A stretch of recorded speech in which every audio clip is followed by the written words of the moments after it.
A quarry seems like chaos at first, but before long I began to make it out. It's very highly controlled, the king's work. Everyone has a place and a purpose.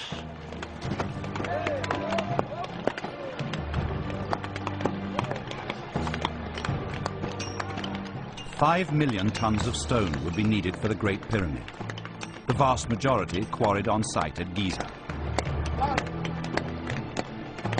It's currently estimated that it took around 1,500 men to quarry it. Theirs was a skilled job, not one for raw conscripts like Nacht and Deba. Each quarryman was issued with a copper chisel.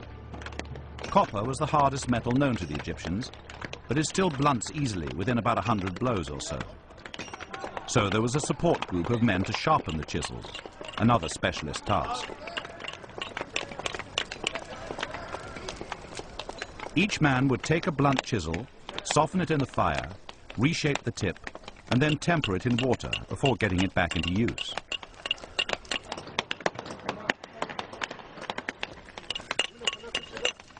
That meant another group was needed to bring the sharpeners tinder for their fires, and water too. These would certainly have been suitable tasks for the untrained conscripts.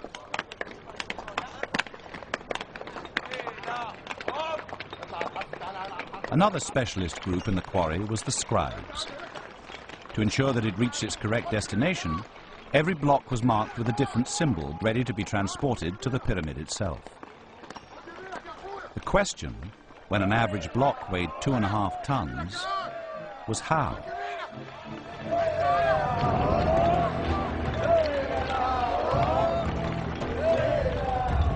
Within a few days, we went from bringing water to the sharpeners to serving a gang who called themselves Khufu's drunkards. They were a tough lot, and their job was to haul stones from the quarry face to the pyramid itself.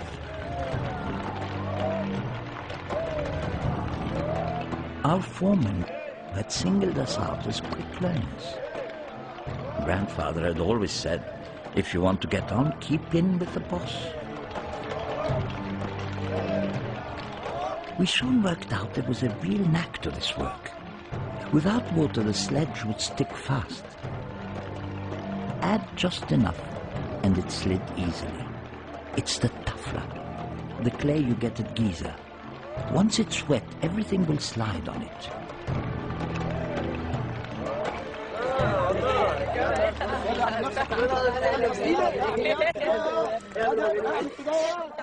The best part of a working day was evening, when we washed and ate.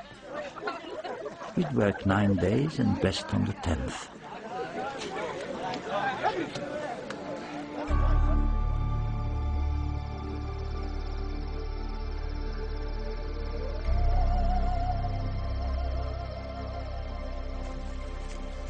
We settled quickly to the work. Other conscripts were allowed back to their villages after a few months, but we were kept on.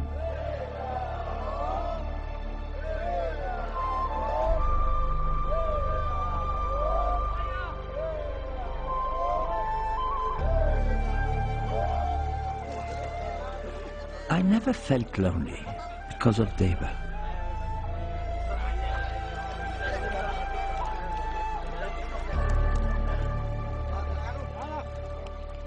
At night we'd hear the lions out in the desert, and we'd talk of our villages.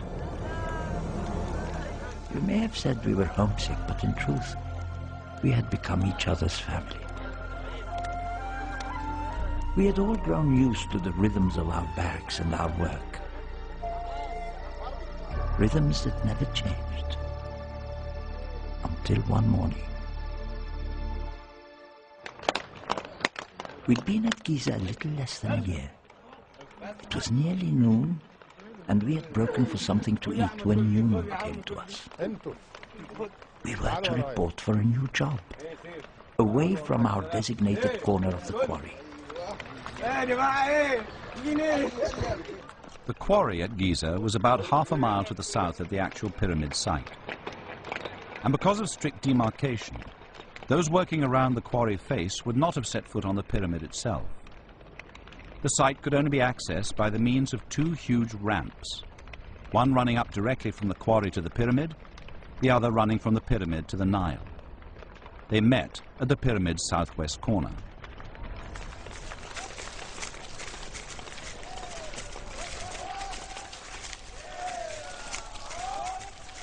I'll never forget climbing the ramp for the first time. I had never been so high in my life, and it was the first time we had seen the pyramid from close up. It just took your breath away. The pyramid already towered above the desert floor. Without cranes or levers, the only way the pyramid builders could have raised stone to such a height was on ramps, made of the desert earth and compacted rubble, and held together with gypsum mortar.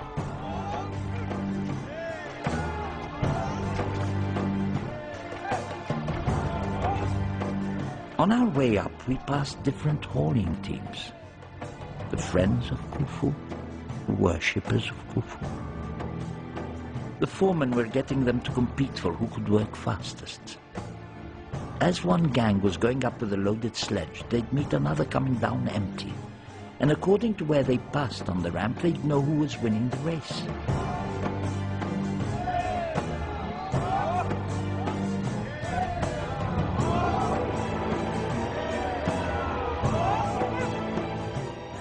This rivalry fueled a phenomenal work rate. Each and every working day for around 16 years, 1,000 tons of stone were quarried, cut and dragged up onto the surface of this immense construction project.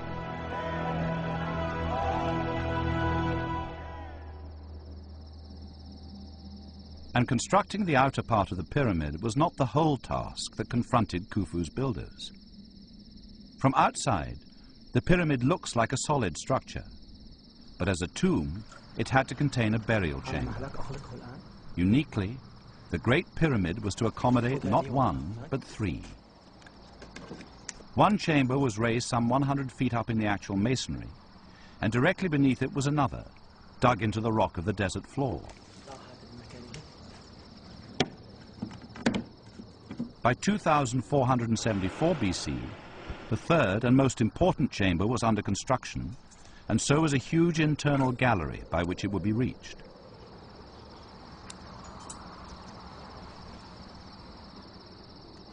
The top of the pyramid in progress was a plateau, roughly the size of 10 football fields joined together.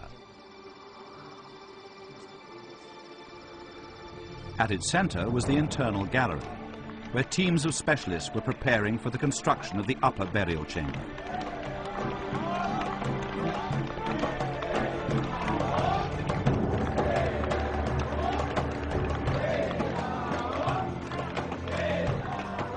Yunu enrolled Deba and me in a work gang hauling blocks in a great central passageway for a chamber that was being constructed at the very top.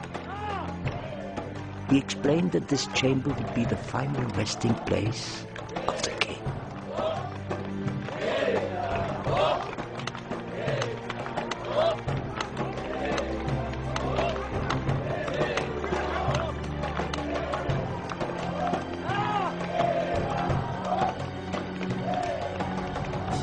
The steep slope of the passageway made the work exhausting.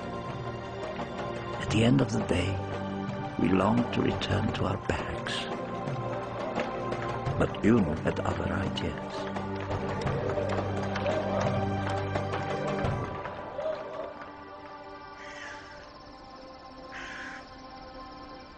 Of course, we knew of the compound where all the full-time workers and the supervisors lived, but we'd never been there.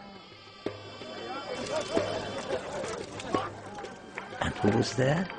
But Karam who was, as always, at the center of things.